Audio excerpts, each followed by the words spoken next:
En este cuadro resumen nosotros vamos a observar a los derivados de las bolsas faríngeas, ¿no? Les había dicho que las bolsas faríngeas son 4, ya que la quinta involuciona, entonces la primera bolsa faríngea va a originar a lo que es la cavidad timpánica o el oído medio y al conducto auditivo externo y a la trompa de Eustaquio.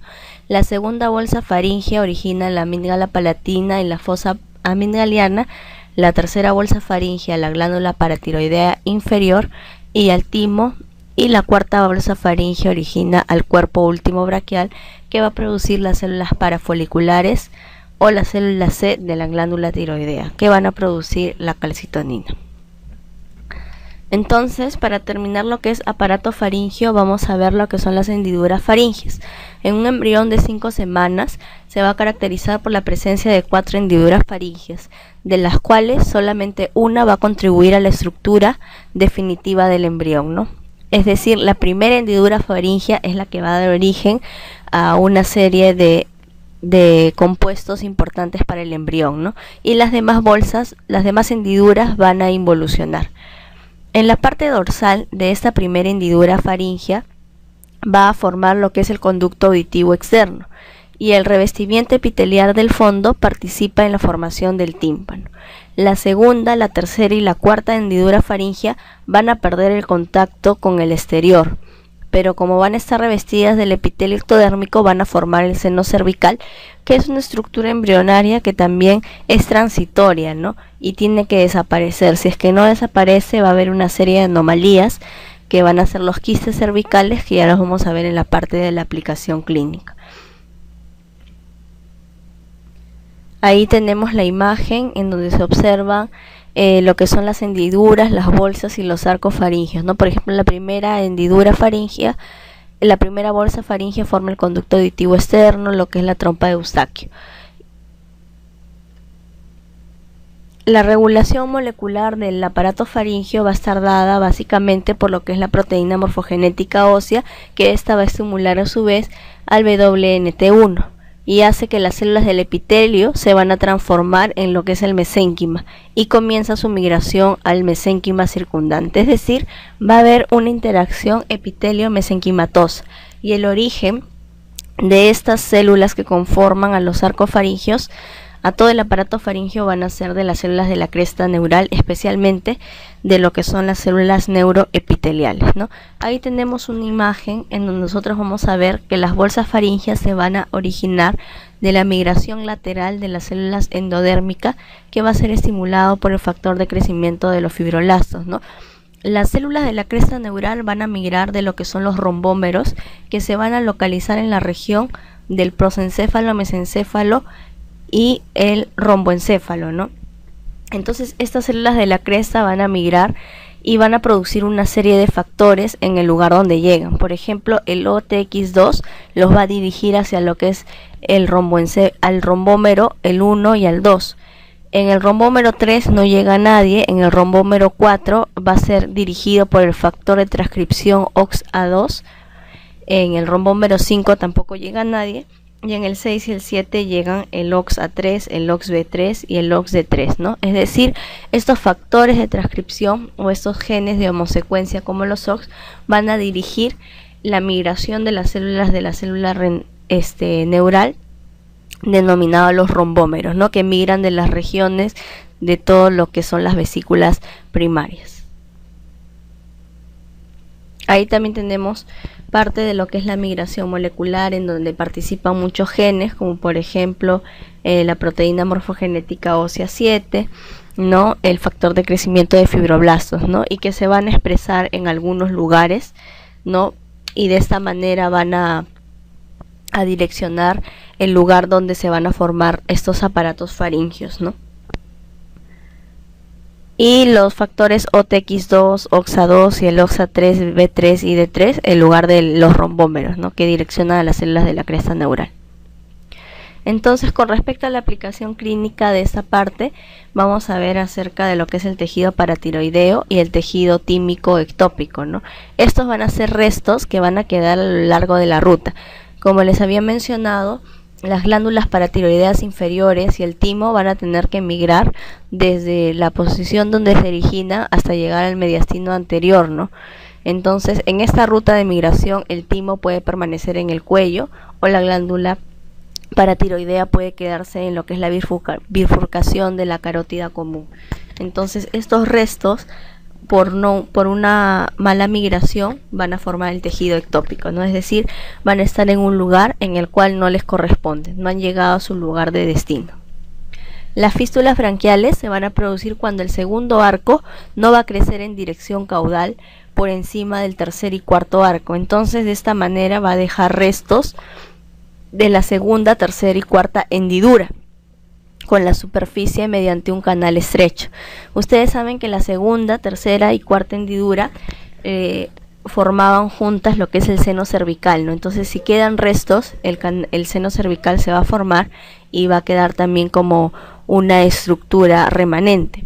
Entonces, se forman primero estas fístulas que se van a localizar principalmente por debajo del músculo esternocleidomastoideo que se encuentra en el cuello y van a servir como drenaje para que justamente este quiste cervical que se formó de la unión de las tres hendiduras denominada seno cervical justamente drene por esta fístula, ¿no? Entonces van a ser los restos del seno cervical y se van a localizar en algunos casos debajo del ángulo de la mandíbula o también puede encontrarse en cualquier punto del esternocleidomastoideo. En toda esa ruta de migración pueden localizarse estas fístulas branquiales, ¿no? Una fístula es toda estructura que va a comunicar una parte del cuerpo con la región exterior, ¿no? Y se denomina fístula porque va a eliminar una serie de sustancias, una serie de líquidos, van a drenarse y estas se van a evidenciar en el transcurso de la infancia, lo cual quiere decir que mientras se esté en el periodo embrionario o en el momento del parto, en el periodo neonatal, estas fístulas no van a ser visibles, pero conforme transcurren los años, estas ya se van a notar. Ahí tenemos la imagen que nos indica la región de los quistes cervicales, ¿no? Que puede estar a lo largo de toda la inserción del esternocleidomastoideo, en la parte superior, media o inferior, ¿no?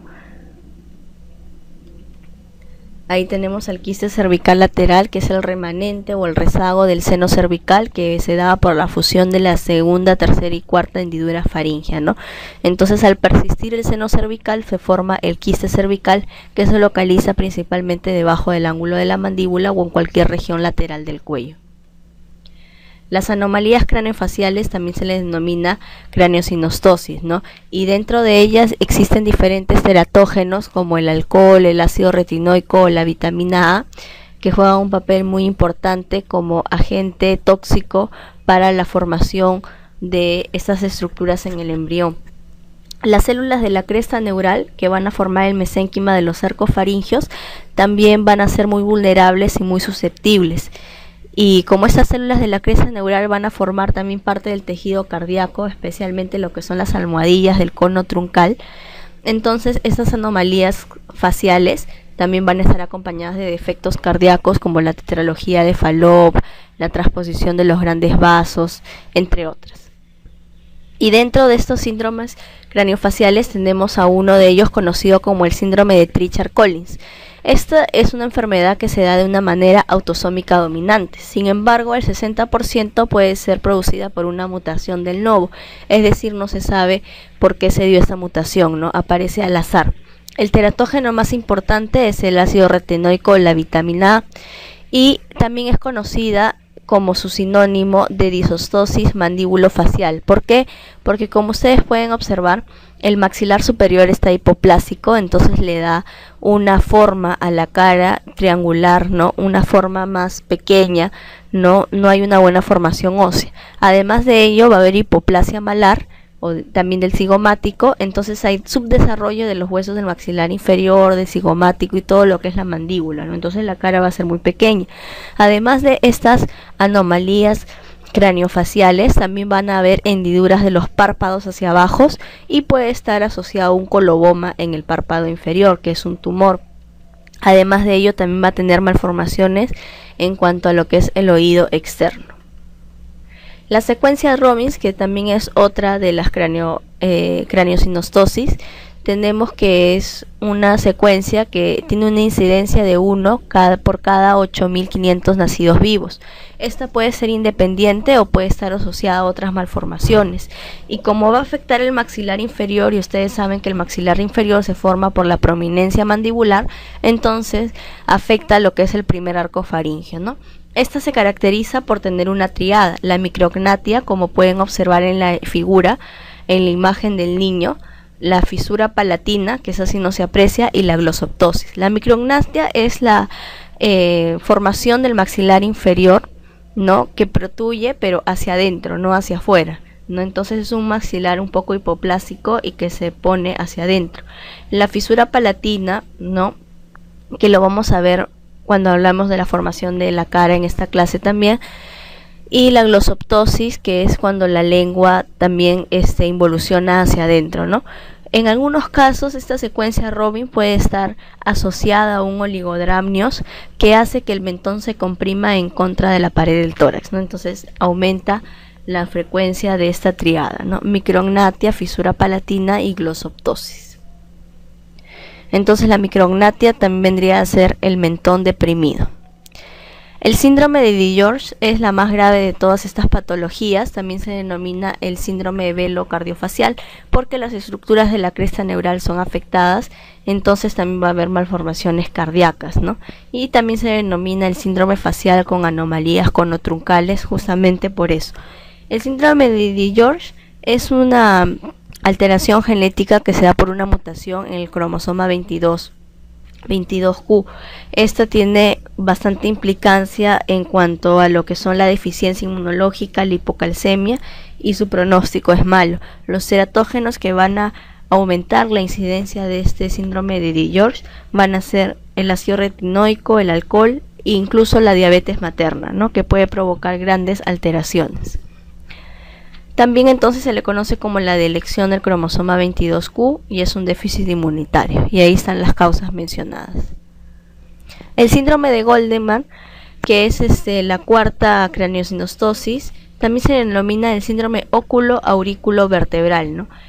En esta, el hueso temporal, el hueso maxilar superior, el cigomático, van a ser planos y van a ser pequeños. Existe anotia o microtia.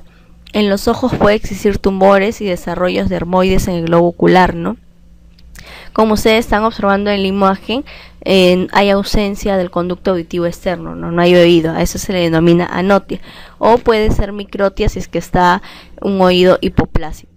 Puede haber también alteraciones cardíacas y las vértebras están fusionadas o existen hemivértebras. Por eso se le denomina óculo aurículo vertebral, porque más que la cara va a comprometer lo que son las vértebras, ¿no?, que están fusionadas, aurículo porque el conducto auditivo está hipoplásico, y ocular porque también hay defectos oculares.